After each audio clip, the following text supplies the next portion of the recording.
हम पढ़ रहे हैं सॉल्यूशन लेसन। ये आपके लेसन का 8वीं वीडियो है। आज हम पढ़ेंगे द्रव्यीय विलयनों का वास्तव। द्रव्य विलयनों का वास्तव, इससे पहले हमने पढ़ा विलेयता। क्या पढ़ा भाई हमने इससे पहले? विलेयता पढ़ा। और विलेयता हमने दो प्रकार की पढ़ी, ठोसों की, द्रव में विलेयता और गैसों की द्रव में विलेयता। लास्ट टॉपिक हमारा था गैसों की द्रव में विलेयता। इसमें हमने लास्ट में पढ़ा था हेनरी का नियम। क्या पढ़ा भाई हमने? हेनरी का नियम पढ़ा। और ये हेनरी का नियम वेरी मोस्ट इंपॉर्टेंट है। ये हेनरी का नियम आता है गैसों की द्रव में विलेयता पर दाब का प्रभाव के अंतर्गत आता है। ये हेनरी का नियम वेरी मोस्ट इंपॉर्टेंट है। हेनरी के नियम की परिभाषा, हेनरी के नियम के गणित, हेनरी नियम का गणितीय रूप, हेनरी नियम का ग्राफ और हेनरी नियम की सीमाएं।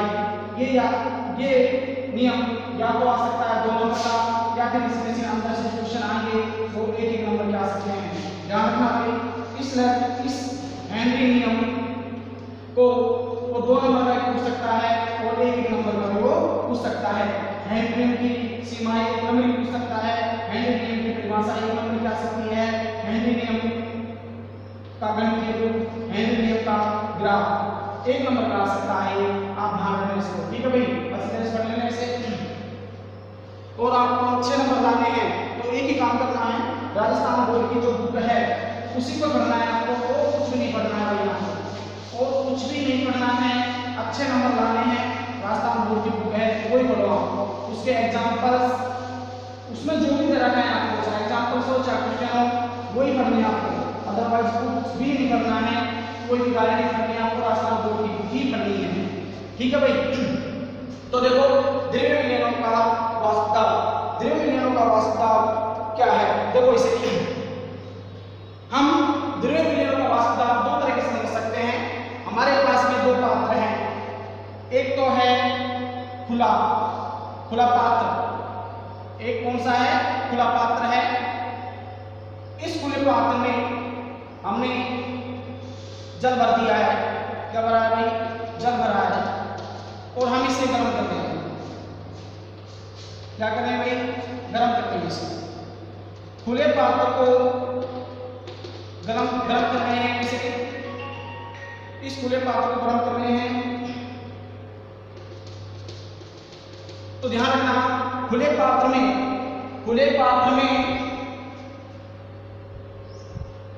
वाष्पीकरण की क्रिया, खुले पात्र में वाष्पीकरण की क्रिया अनिश्चित समय के लिए होती है। खुले पात्र में वाष्पीकरण की क्रिया अनिश्चित समय के लिए होती है, ये ध्यान रखना। और बंद पात्र में वाष्पीकरण की क्रिया निश्चित समय के लिए होती है। हम कह सकते हैं कि इसमें अनिश्चित समय तक नहीं होती है। बंद पात्र में वाष्पीकरण की क्रिया अनिश्चित समय तक नहीं होती है, जबकि खुले पात्र में वाष्पीकरण की क्रिया निश्चित समय के लिए होती है। समझो इससे अब क्या है।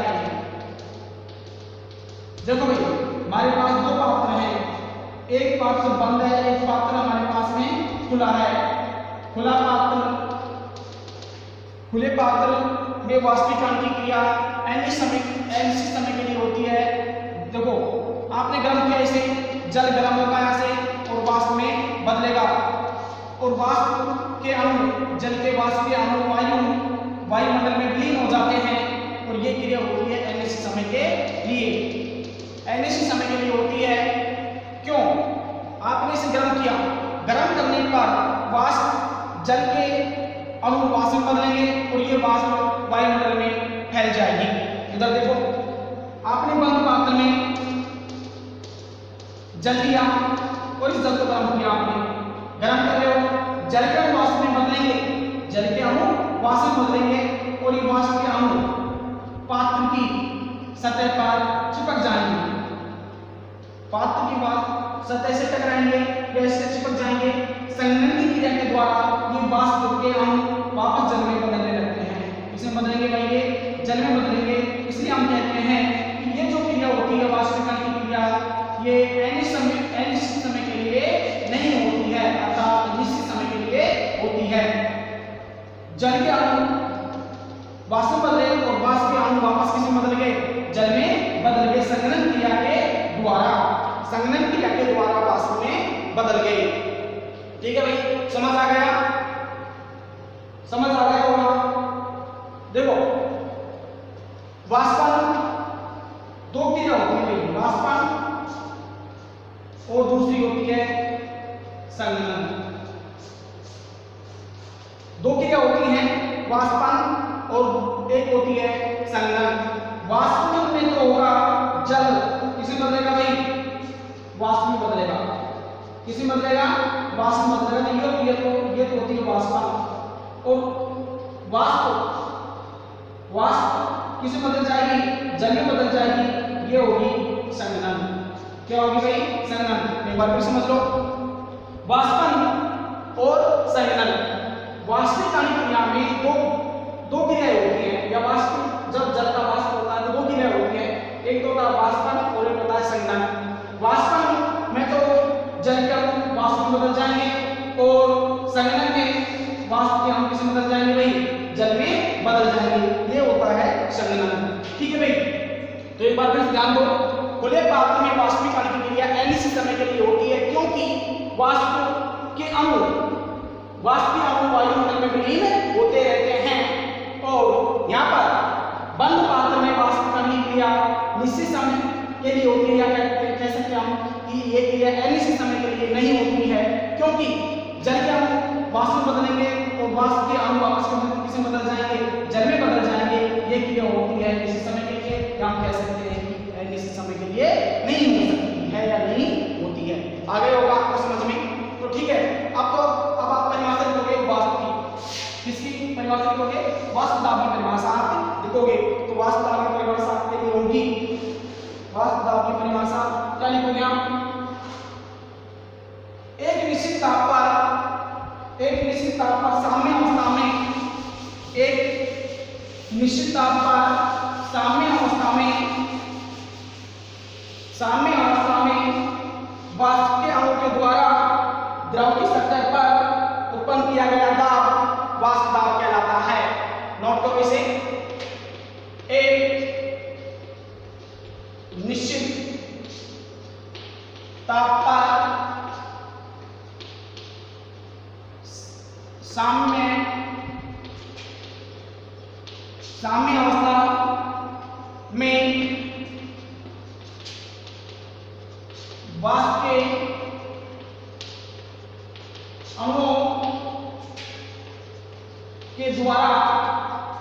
वाष्प के अणुओं के द्वारा द्रव की सतह पर वाष्प के अणुओं के द्वारा द्रव की सतह पर उत्पन्न किया गया दाब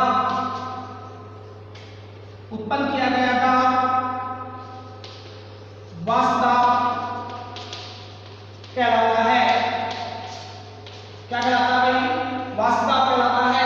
और यह परिभाषा आपके 1 नंबर की आ सकती है। कितने नंबर की आ सकती है भाई? ये 1 नंबर की परिभाषा आपसे पूछ सकता है कि वाष्प दाब क्या है या किसे कहते हैं। तो ये परिभाषा सिंपल सी है, याद रखना। इसको एक बार रिपीट कर लो। एक निश्चित ताप पर साम्य अवस्था में वाष्प के अणु के द्वारा द्रव की सतह पर उत्पन्न किया गया दाब वाष्प दाब कहलाता है। समझो इसे। देखो, हमने वाष्पीकरण की क्रिया किसमें की? बंद पात्र में की। किसमें की भाई? बंद पात्र में की हमने। देखो समझो इसे, वाष्पीकरण की क्रिया बंद पात्र में हमने की है। वाष्पीकरण की क्रिया हमने की है बंद पात्र में भाई। जैसे ही आपने जल को गर्म किया है, गर्म करने पर जल के अणु किसमें बदलेंगे? भाप में बदल जाएंगे। किसमें बदल जाएंगे? भाप में या जल वाष्प में बदल जाएंगे, वाष्प के अणु में बदल जाएंगे। ये वाष्प के अणु संघनन के द्वारा वापस किसमें आ जाएंगे? किसमें आ जाएंगे भाई? जल में बदल जाएंगे। किसमें बदलेंगे भाई? जल में बदलेंगे। तो देखो निश्चित ताप पर साम्य अवस्था में, साम्य अवस्था का मतलब है भाई, साम्य अवस्था का क्या मतलब है यहाँ पर? साम्य अवस्था का मतलब है कि जितने जल के अणु भाप में बदले हैं उतने ही भाप के अणु किसमें बदल रहे हैं? जल में बदल रहे हैं संघनन क्रिया के द्वारा। एक बात फिर सुन लो, जल के अणु, जितने जल के अणु वाष्पन के द्वारा वाष्प में बदल रहे हैं उतने ही वाष्प के अणु संघनन के द्वारा किसमें बदल रहे हैं? जल में बदल रहे हैं। किसमें बदल रहे हैं? जल में बदल रहे हैं। ये कहलाती है साम्य अवस्था। क्या कहलाती है? साम्य अवस्था। तो देखो एक बार, निश्चित ताप पर साम्य अवस्था में जल के अणु वाष्प के अणु के द्वारा, वाष्प के अणु के द्वारा भाई, ये वाष्प के अणु है ना यहाँ पर, ये वाष्प के अणु के द्वारा द्रव की सतह का जो दाब डाला जा रहा है ना भाई, वो कहला रहा है वाष्प दाब। क्या कहलाता है? वो वाष्प दाब कहलाता है। समझ आ गया होगा आपको? यानी वाष्प के अणु के द्वारा द्रव की सतह पर जो दाब उत्पन्न करते हैं ये किया जा रहा है, वो कहलाता है वाष्प दाब। क्या कहलाता है भाई? वाष्प दाब कहलाता है। तो इसको आप नोट कर लेना या इसके स्क्रीनशॉट ले लो। आपको दूसरे लेसन की पीडीएफ मिल जाएगी व्हाट्सएप ग्रुप पर। ठीक है भाई, उतार लो इसे।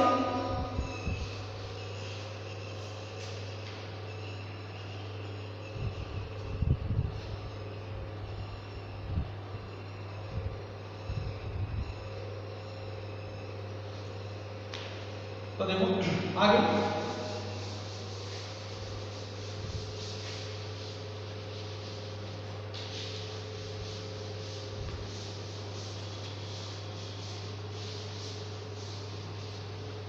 आगे नोट करो वाष्प दाब अवनमन। क्या नोट करोगे? वाष्प दाब अवनमन नोट करो इसका, वाष्प दाब अवनमन, वाष्प दाब अवनमन, अवनमन। देखो क्या हुआ ये अवनमन, अवनमन का मतलब है कमी। किसमें कमी? वाष्प दाब में कमी। तो वाष्प दाब में कमी कब होगी भाई? वाष्प दाब में कमी होगी जब किसी विलायक में आप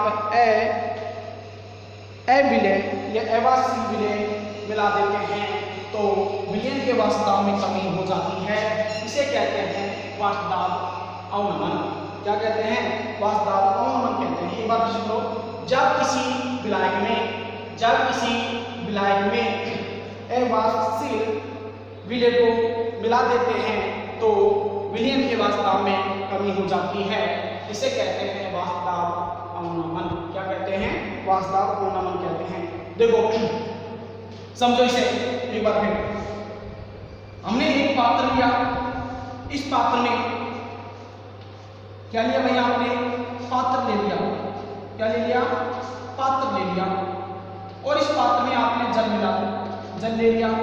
और इस जल में आपने नमक ले लिया। क्या ले लिया भाई? नमक ले लिया। एवासी विलय है भाई, नमक क्या है यहाँ पर?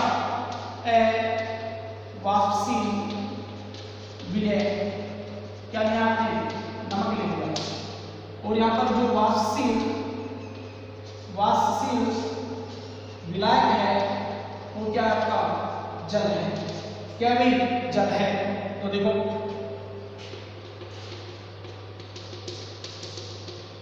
जब आप किसी वाष्पशील विलायक में अवाष्पशील विलय को मिला देते हैं तो विलयन के वाष्प दाब में कमी आ जाती है। विलयन के वाष्प दाब में कमी आ जाती है। इसे कहते हैं वाष्प दाब अवनमन। तो देखो कैसे आएगी कमी। आप जानते हैं या कह सकते हैं कि हम जानते हैं कि वाष्पीकरण की क्रिया क्या है? एक पृष्ठीय अभिक्रिया है। क्या है ये? पृष्ठीय अभिक्रिया है। ये पृष्ठीय अभिक्रिया है। वाष्पीकरण की क्रिया, वाष्पीकरण की क्रिया क्या है? एक पृष्ठीय अभिक्रिया है, पृष्ठीय प्रक्रिया है। क्योंकि कहां से होती है? पृष्ठ से होती है, जल के पृष्ठ से ही होती है ये प्रक्रिया या इसकी सतह से होती है। इसलिए हम कहते हैं वाष्पीकरण की क्रिया क्या है? एक पृष्ठीय प्रक्रिया है। क्या है? एक पृष्ठीय प्रक्रिया है। तो ध्यान दो, आप जैसे ही इसमें अवाष्पशील विलय को मिलाओगे, यानी आप क्या मिलाओगे? जब में नमक मिलाओगे तो क्या होगा कि इसकी सतह पर कुछ अणु अवाष्पित विलय यानी नमक के भी आ जाएंगे, और नमक के जब यहाँ पर अणु आ जाएंगे तो विलय के अणु की संख्या क्या हो जाएगी, यहाँ पर कम हो जाएगी, और कम हो जाएगी तो यहाँ पर जो वाष्प दाब होगा वो विलय के अणु के द्वारा डाला जाएगा। क्या यहाँ पर जो वाष्प दाब जो डाला जाएगा, यहाँ पर जो दाब डाला जाएगा वो विलय के अणु के द्वारा ही डाला जाएगा यहाँ पर, और यहाँ पर विलय के अणु के द्वारा जो दाब डाला जाएगा वो क्या होगा भाई, कम होगा, कम हो जाता है। इसलिए क्या हो गया कि विलयन का वाष्प दाब विलय की तुलना में कम हो जाता है, विलयन का वाष्प दाब विलय की तुलना में कम हो जाता है। इसे कहते हैं वाष्प दाब अवनमन। क्या कहेंगे भाई, वाष्प दाब अवनमन कहेंगे इसे हम। ठीक है, एक बार फिर समझो क्या होता है। वाष्पशील विलायक में अवाष्पशील विलय को मिलाने पर वाष्पशील विलायक में अवाष्पशील विलय को मिलाने पर विलयन के वाष्प दाब में कमी आ जाती है। इसे कहते हैं वाष्प दाब अवनमन। अब ये कमी कैसे आएगी, देखो भाई, आपने इस पात्र में जल और नमक दोनों ले लिया, जल और नमक दोनों को मिला दिया। अब आपको पता है कि जल तो वाष्पीकरण की क्रिया करता है, जबकि नमक है जो वाष्पीकरण की क्रिया नहीं करता है, यानी अवाष्पशील विलय है। जब यहाँ पर इसको आप गर्म करोगे, जल गर्म करोगे तो यहाँ पर जल के अणु भाप में बदलेंगे, और भाप में बदलेंगे तो इसके साथ साथ नमक के अणु भी कुछ नमक के अणु भी आ जाएंगे और यहाँ पर स्थान घेर देंगे। जब ये नमक के अणु आ जाएंगे तो विलायक के अणुओं की संख्या पर क्या हो जाएगी, कम हो जाएगी। अब कम हो जाएगी तो विलयन का टोटल वाष्प दाब जो क्या हो जाएगा, कम हो जाएगा। कम होने पर हम कहेंगे वाष्प दाब में अवनमन है, या वाष्प दाब में कमी हो गई है। कमी किसकी हुई है, विलयन की। तो आप क्या लिखेंगे, वाष्प दाब अवनमन, वाष्प दाब अवनमन बराबर P minus P not, P minus P not. P है भाई यहाँ पर विलयन का वाष्प दाब, और P नॉट यहाँ पर विलायक का वाष्प दाब, विलायक का वाष्प दाब, सॉरी इसको P not minus P, P not minus P, P not minus P। विलयन का वाष्प दाब विलय की तुलना में कम हो जाता है। तो यहाँ पर जो P नॉट है वो तो है विलायक का वाष्प दाब, और P है यहाँ पर विलयन का वाष्प दाब। क्या लिखोगे, वाष्प दाब अवनमन बराबर P not minus P, P not minus P। ठीक है भाई, तो इसे नोट करो आप, वाष्प दाब अवनमन क्या है।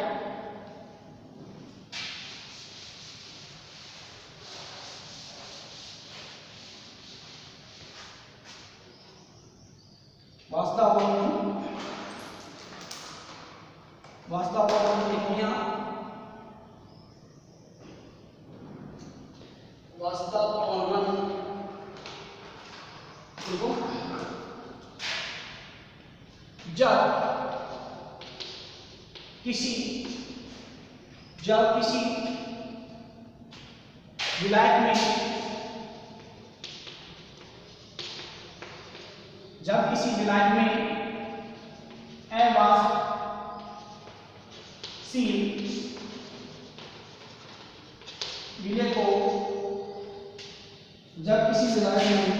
अवाष्पशील विलय को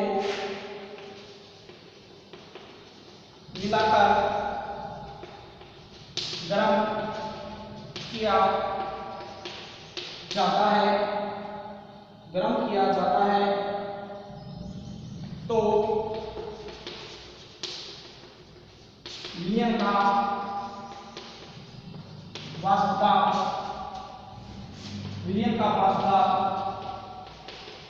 विलायक के वाष्प दाब की तुलना में कम हो जाता है। इसे वाष्प दाब अवनमन कहते हैं। वाष्प दाब अवनमन कहते हैं। वास्तव अवनमन कहते हैं। यदि शुद्ध विलायक का वास्तव P0 तथा विलयन का वास्तव P है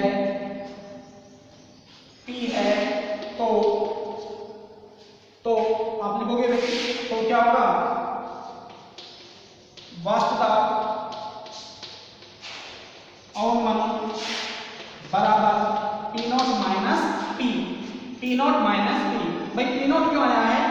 P0 आया है यहाँ पर, जो P0 है यह है विलायक का वास्तव, विलायक का वास्तव, और P यहाँ पर है विलयन का वास्तव। कमी किसमें है? कमी किसमें हो रही है? विलयन के वास्तव में कमी हो रही है, यानी जो ज्यादा है ना उसमें से आप कम को घटा दो। कम क्या है यहाँ पर? विलयन का वास्तव है, और अधिक क्या है यहाँ पर? विलायक का वास्तव है, यानी विलायक के वास्तव में से हम विलयन का वास्तव घटा दो तो क्या आ जाएगा? वास्तव अवनमन हो जाएगा, वास्तव में कमी हो जाती है। तो कमी किसके कारण होती है? अवास्तविक विलय के कारण हो रही है। किसके कारण हो रही है भाई? अवास्तविक विलय के कारण हो रही है। क्यों हो रही है? क्योंकि पात्र की सतह, पात्र में भरे जल की सतह पर अवास्तविक विलय के अणु आ जाते हैं, और आने पर ये अणु आ जाते हैं तो विलायक, शुद्ध विलायक के अणुओं की संख्या क्या हो जाती है? कम हो जाती है। इस कारण विलयन के वास्तव में कमी हो जाती है। आगे बात में नोट कर लो इसे, ये इसका स्क्रीनशॉट ले लो।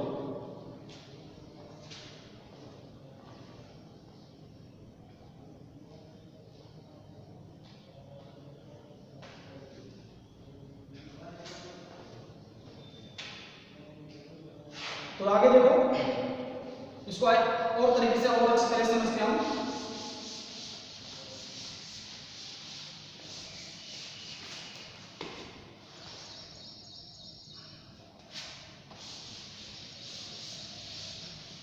आगे देखो,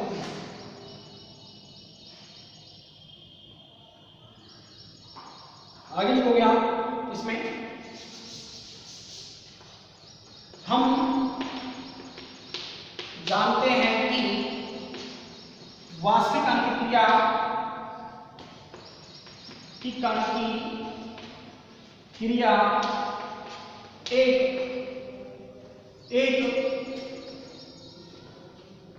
पृष्ठीय प्रक्रिया है, पृष्ठीय प्रक्रिया है, पृष्ठीय प्रक्रिया है। इस प्रक्रिया में विलायक के अणु द्रव की सतह पर आ जाते हैं, द्रव की सतह पर आ जाते हैं। इनके साथ ही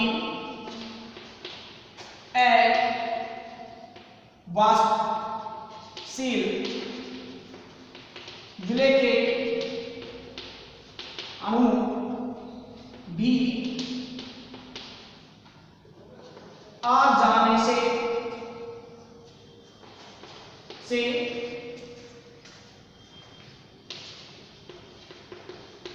विलायक के अणुओं की संख्या सतह पर कम हो जाती है, कम हो जाती है, जिससे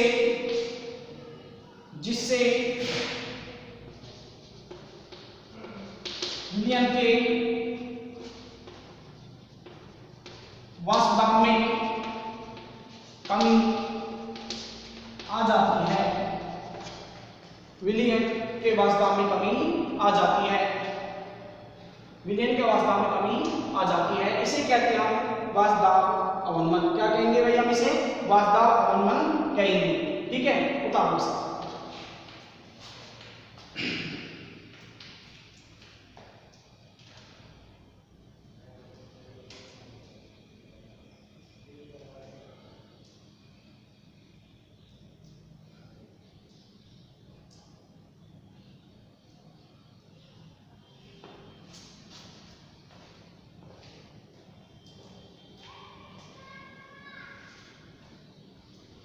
ठीक है भाई, चित्र बनाना चाहो तो चित्र बना लेना, चित्र और बना देते हैं इसका ना।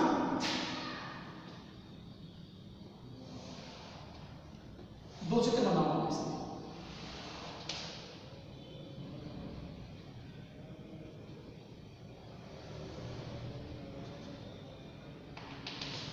देखो आपने इस पात्र में जल लिया, जल यहाँ पर हम ओनली विलायक विलायक ले रहे हैं, क्या ले रहे हैं हम विलायक, बस ओनली यहाँ पर हम विलायक का वाष्पदाब देखेंगे, क्या देखेंगे विलायक का वाष्पदाब देखेंगे।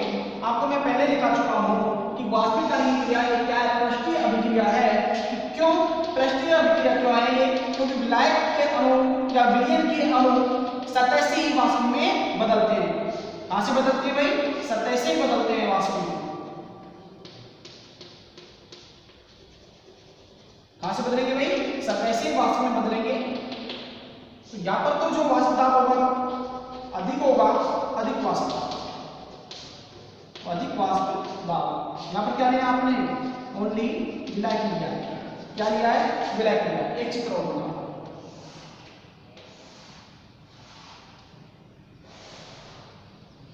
ये विलयन का है और विलयन वह है जिसमें विलायक तो है वाष्पशील, जबकि विलय क्या है अवाष्पशील है।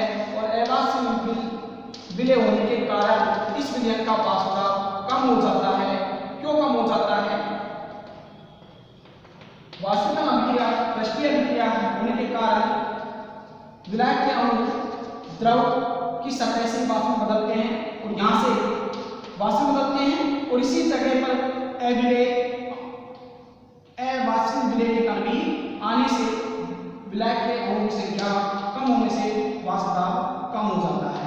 तो आप लिखोगे यहाँ पर वाष्पदाब, कम वाष्पदाब, कम वाष्पदाब। ये तो है विलयन। इस विलयन में इस विलयन में वाष्पशील विलायक है और अवाष्पशील विलय है।